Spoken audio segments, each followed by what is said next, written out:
So here's something you'll run into once in a while here on the trail. Turkeys!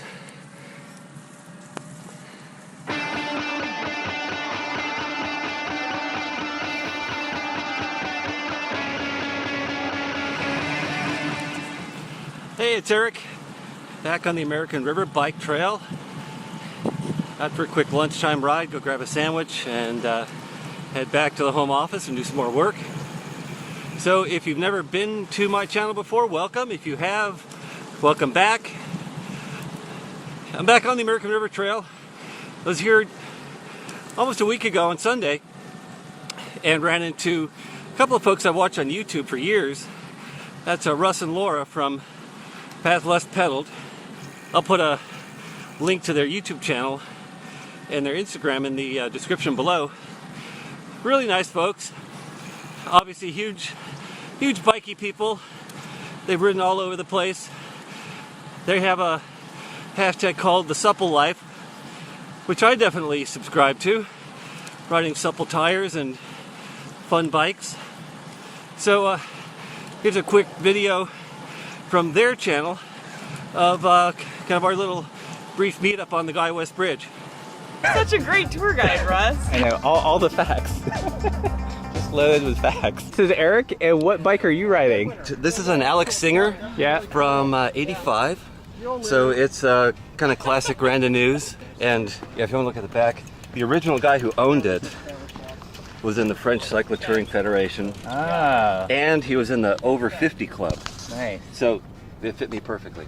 This is a Steve Rex, who's our local builder, kind of my all-around commute touring bike. Ah, it's beautiful. Yeah, it's really nice. I really like it a lot. Beautiful bike to be here. Nice. It's nice. The only problem with it is the other ones don't get ridden enough. No.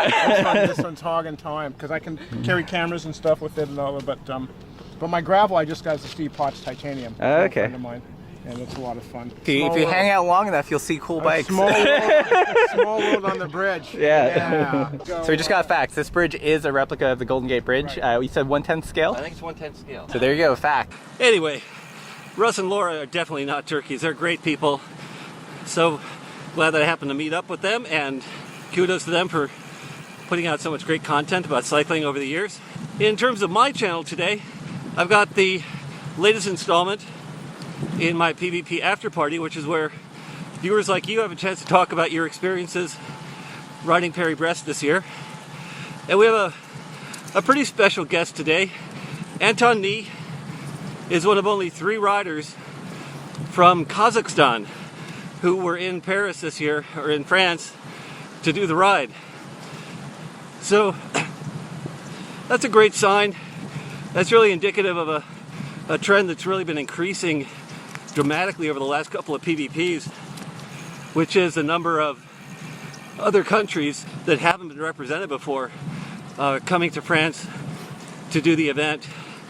I don't have an exact count right in front of me, but there were a whole bunch of countries this year, including a number who had never been there before. So the sport of randonneuring is really spreading worldwide, and that's a great sign. The number of riders also was up, and unfortunately the number of abandons went up as well. But I have a feeling a lot of those riders will have learned a lesson, and they'll be back in 2013. So here we go, live from Kazakhstan, or live on tape. Here's Anton Ni. Hello everybody, my name is Anton Ni, and today I'm glad to share my experience how I have passed the PDP 2019 in 85 hours. And for the present time I'm one of 3 super randonneurs who has finished the PDP from Kazakhstan.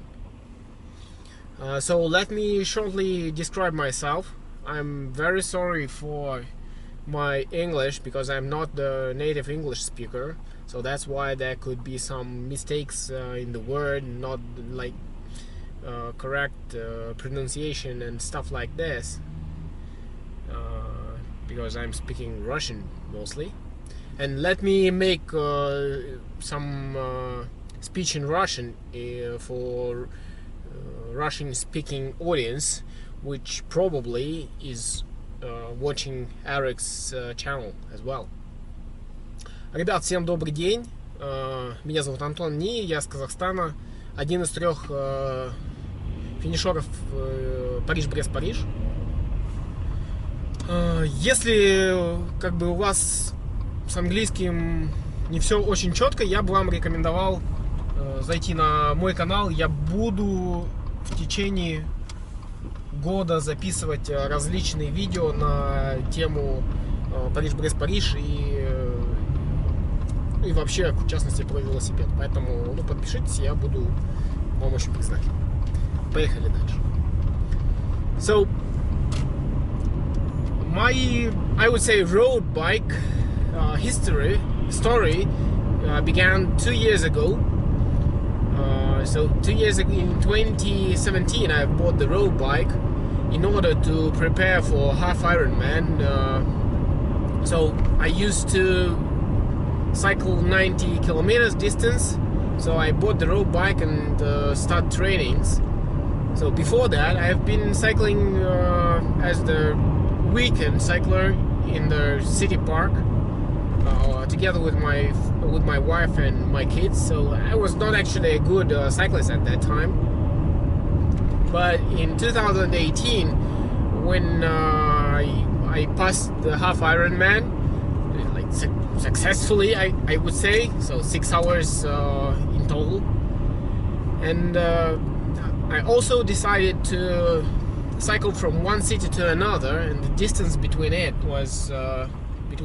was 380 kilometers. So this is something about 240 miles, I guess. I used an MTB bike, and it was very windy. The wind was opposite, and it was awful as far as I remember.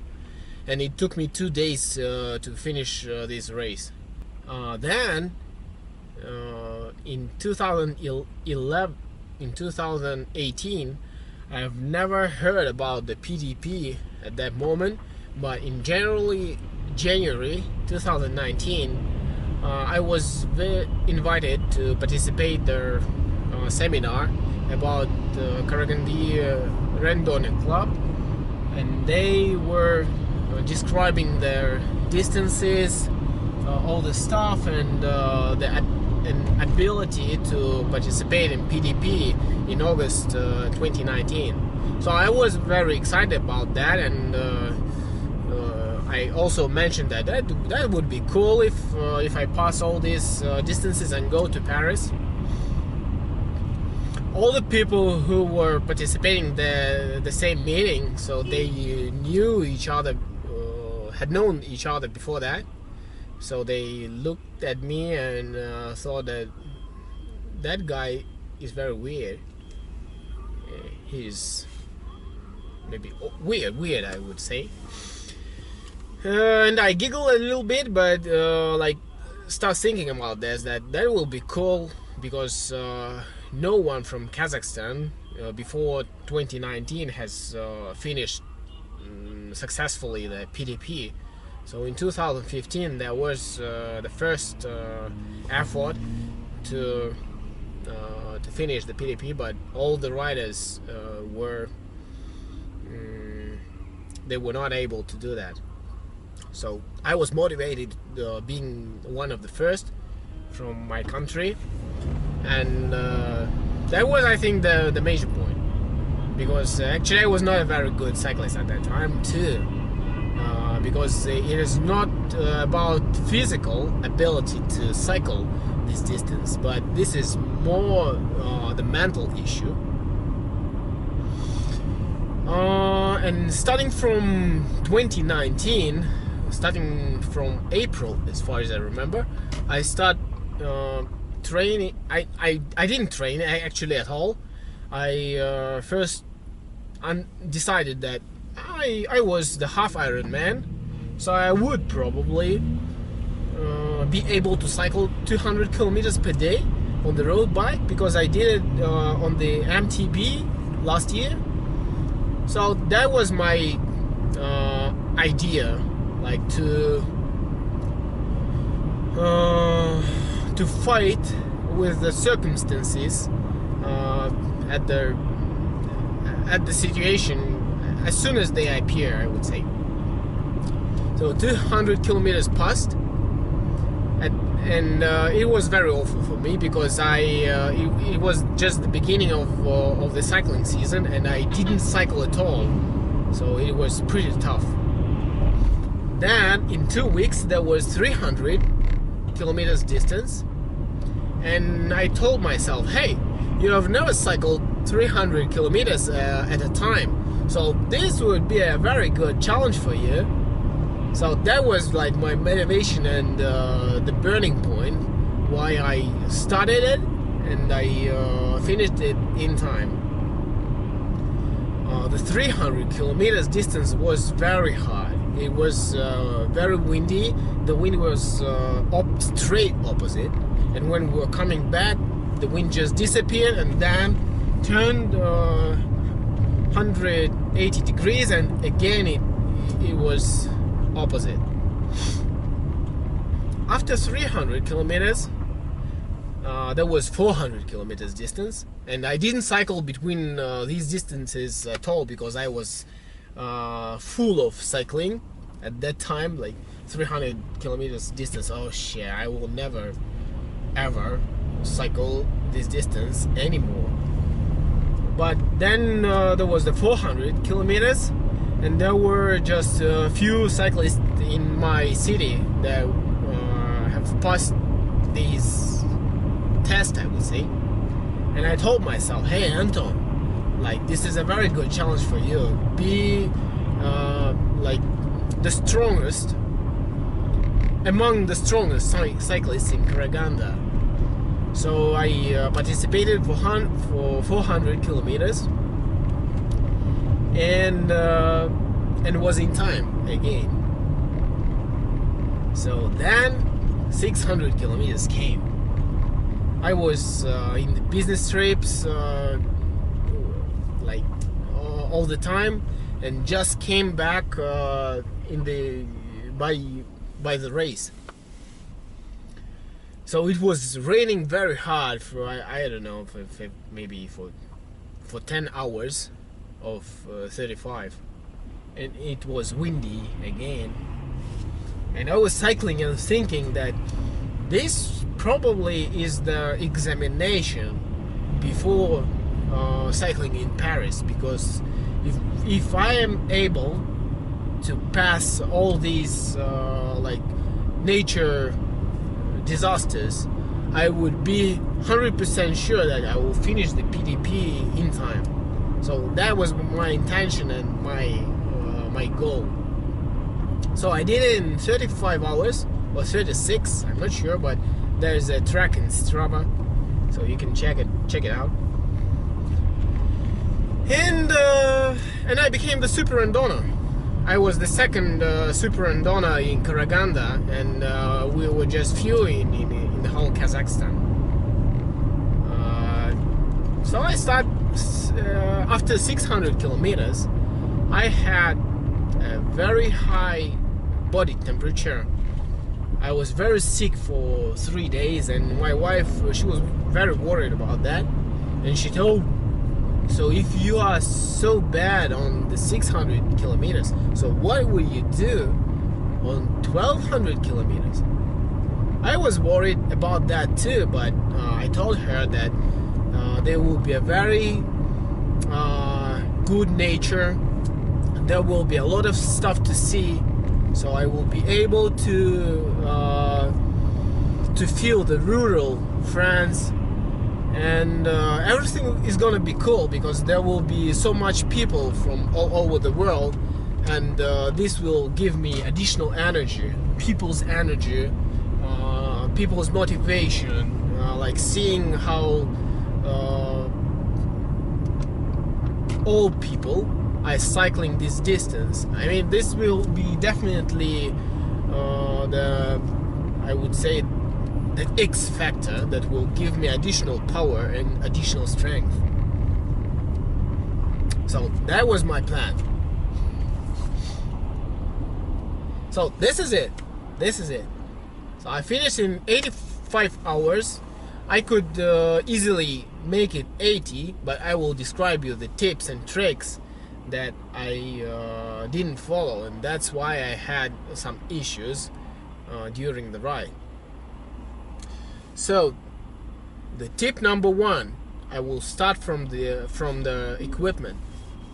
The tip number one: change your tires before the trip, and take the bulletproof tires, because if you have technical issues on the road, and for example it is raining, that will be so disgusting. That will piss you off definitely on the during the race, especially on the third day, I would think, because you are tired, you get stupid at that time, and you will be very angry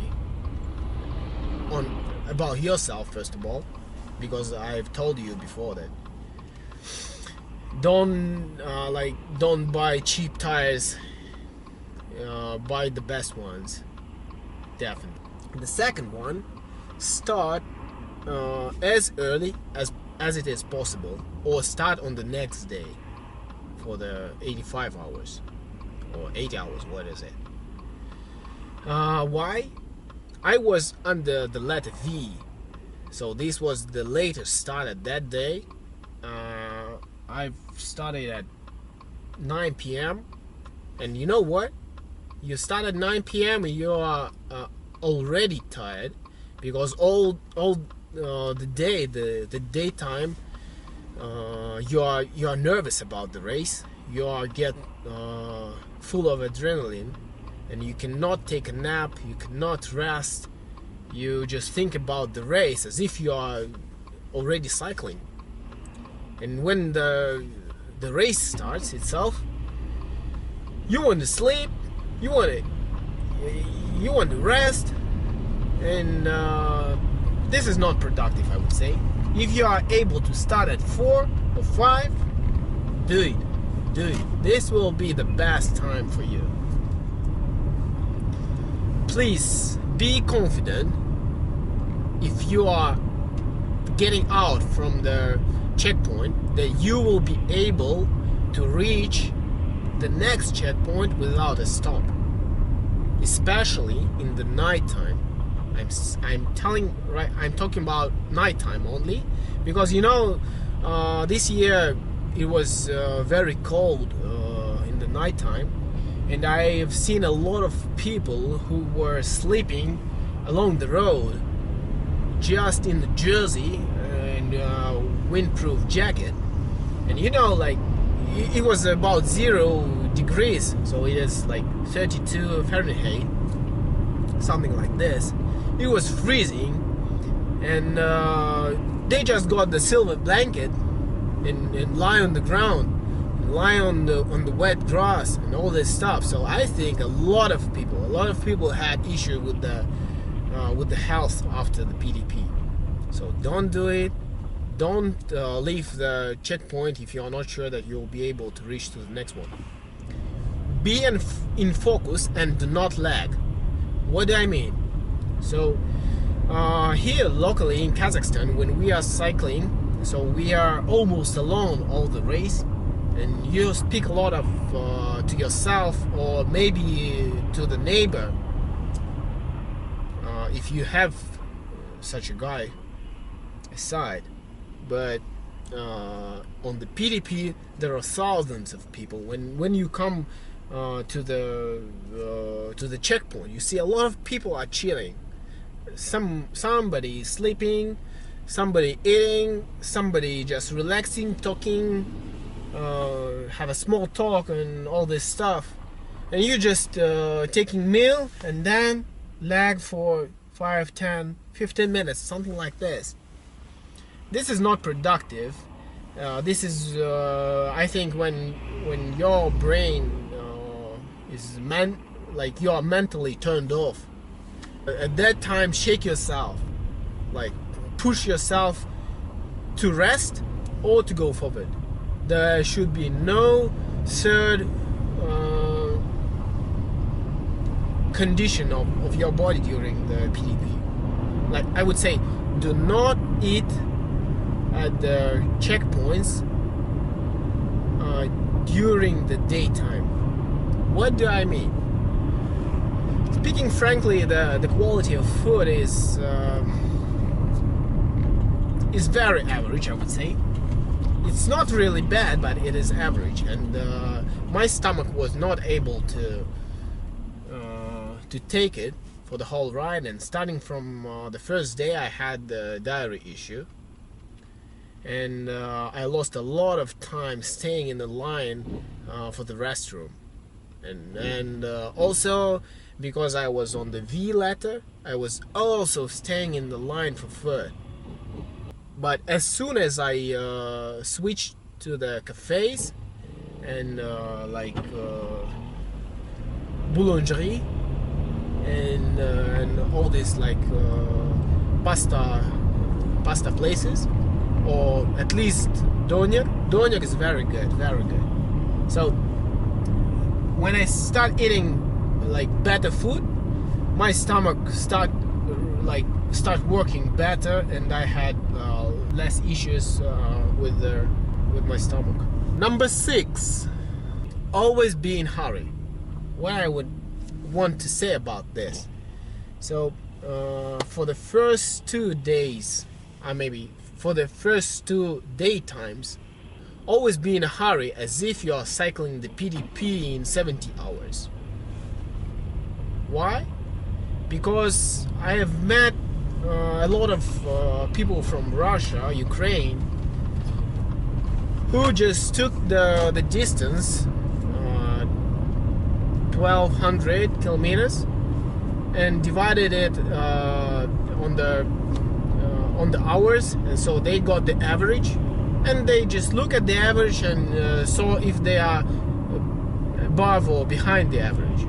So that was the fatal mistake they make on the PDP, because like it doesn't matter for the first 2 days whether you are cycling slowly or whether you are cycling fast, you are tired at the same time. I would say, like, when you start the race and in 20 hours you can go faster or you can go as in the average, but after 2 days you are getting tired, so you are tired and you are feeling not so good. You're mentally, you became like stupid mentally.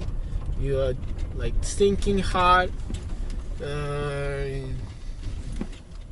you want to sleep, you don't want to think about anything. And on the 3rd day, your average speed generally, it's getting lower and lower and lower the day after another. So I would say run as fast as possible as you can. So during the first 2 days. So it is very simple, but like everybody knows in theory that your cadence on the hilly road should be fast, should be high. But I'm the slow cadence guy. I had like my leg muscles are pretty good, and I always was cycling on the low cadence. But then I saw that a lot of people I was cycling with, they were cadencing at the high speed, and I decided that these guys they are more like experienced than me, because I am just 2 years old cyclist. And in order to save your knees, cycle on the high cadence than I would say you usually cycle. And the last one is the medication. Unfortunately, I forgot to take the medical pills and drugs, but I kept it in mind during the preparation, but at the very last point I just forgot about that. And like I got freeze, and like I had, like, my throat was